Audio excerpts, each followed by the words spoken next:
முழங்கால் விடிச்சம் கம்பளில கைதாக கசதான் ஊதாதி செம்மங்குடியோ நாடோடி நாராயணன் என்னை பார்த்தார். அவன் பார்வை என் மீது சந்தாளா அவனுடைய பார்வைய மேல பட்டதோ இல்லையோ அப்பொழுதே எனக்கு ஏற்பட்டிருக்க அபயங்கள் ஒரு நேத்திரம் இரண்டு கரம் மாயமாக மறைந்துவிட்டது. எப்படியா மாயமாக மறைந்துவிட்டது. உடனே பார்த்தார் தாயும் தந்தையரும். அப்படி பார்த்தவுடனே நானோ இளம் பருவத்திலிருந்து அப்படி சிசுவிழா கொண்டாடி எனக்கு அபயங்கள் மறைந்ததால் இவனுக்கு பெயர் சிசுபாலே.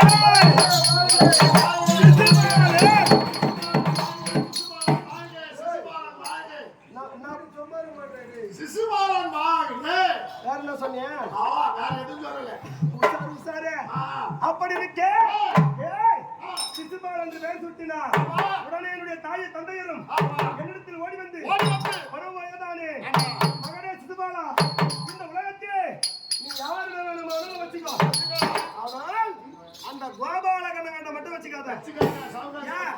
இந்த உலகத்தில உனக்கு எதிரியே வந்தான் என்று சொன்னாங்களே, அவர் உரைத்த உடனே பார்த்தேன். இந்த உலகத்தில நமக்கு எதிரி இருக்கலாம், இருக்க தகுமா தகாது. என்ன செய்தேன்? காட்டிலே தேடினார் படுவாதி வீட்டில் மறுகிறான், வீட்டிலே தேடி சென்றான் சந்தானன் காட்டில் மறுகிறான். இப்படி நாடோடி நாராயணன் அனுத்தினமும் செல்வேன். அவனுடைய வீட்டுக்கு சென்று வாயிற்படியில் நின்று அவனை இடையா மடையா ஜப்பான் குடையா என்று வாயில் வந்த மாதிரி பேசுவேன். வார்த்தை திட்டுவேன். எத்தனை வார்த்தை?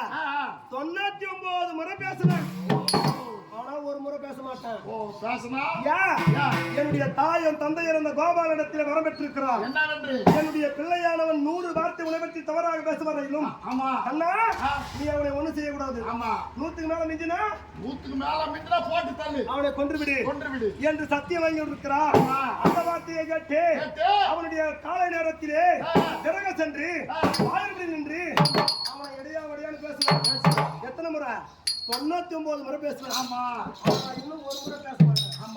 ஏன் அப்படியே குண்டு ஓட்ட குதிரை ஓட்ட ஓட்டே வந்துருக்கீங்க?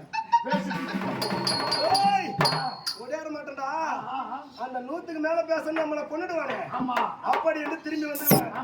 அப்படி இருக்கு இன்றைய தினத்திலே எங்கிருந்து லிகிதம் வந்திருக்குது?